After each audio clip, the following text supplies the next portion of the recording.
Gas trouble ആകുമ്പോൾ ആർക്കും സഹിക്കാൻ പറ്റാത്ത ഒരു കാര്യമാണ്. അപ്പോൾ അത് മാറാൻ വേണ്ടി എൻ്റെ മുത്തശ്ശി പറഞ്ഞു തന്നൊരു കൂട്ടാണ് നിങ്ങൾക്ക് ഇന്ന് പരിചയപ്പെടുത്താൻ പോകുന്നത്. ആദ്യം നമുക്ക് ഇതിനായിട്ടൊരു കറ്റാർ വാഴ എടുക്കാം.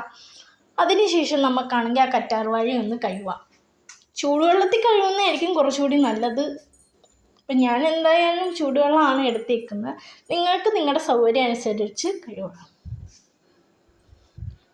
അതിനുശേഷം നമുക്കാണെങ്കിൽ നേരെ ഒരു മിക്സി ജാർ എടുക്കുക. അതിനകത്ത് കറ്റാർ വാഴയുടെ ജെല്ല് അങ്ങോട്ട് ഇടുക.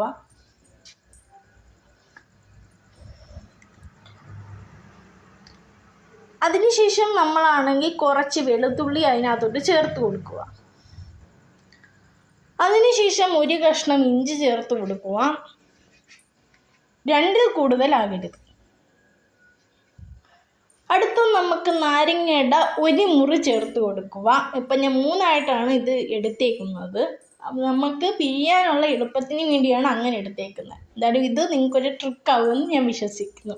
ഇങ്ങനെ എടുത്തു കഴിഞ്ഞാൽ നമുക്ക് എളുപ്പത്തിൽ അത് പിഴിയാൻ പറ്റും.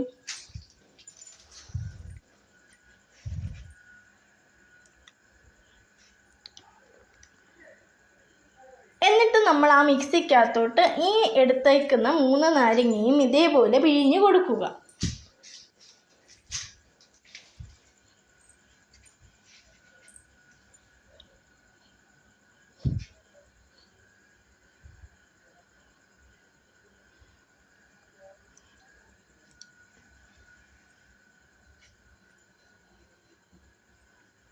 അതിനുശേഷം വീട്ടിൽ പൊടിച്ച കുരുമുളക് ആഡ് ചെയ്യുക.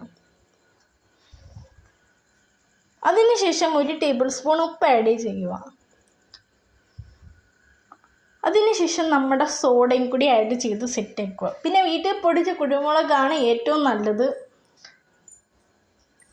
എൻ്റെ ഒരു അഭിപ്രായം. നിങ്ങളുടെ വീട്ടിൽ അല്ലാത്ത കുരുമുളക് ഉണ്ടെങ്കിൽ അല്ലാത്തയും ആഡ് ചെയ്യുക. അതിനുശേഷം നമുക്കൊന്ന് കറക്കിയെടുക്കാം. അങ്ങനെ നമ്മുടെ സാധനം ഇതാ റെഡി ആയിരിക്കുന്നു. ഗ്യാസ് ഇത് കുടിക്കുകയാണെങ്കിൽ ഒറ്റയടി ഗ്യാസ് പമ്പ് എടുക്കും. ഇതാണ് എൻ്റെ എനർജിയുടെ സീക്രട്ട്.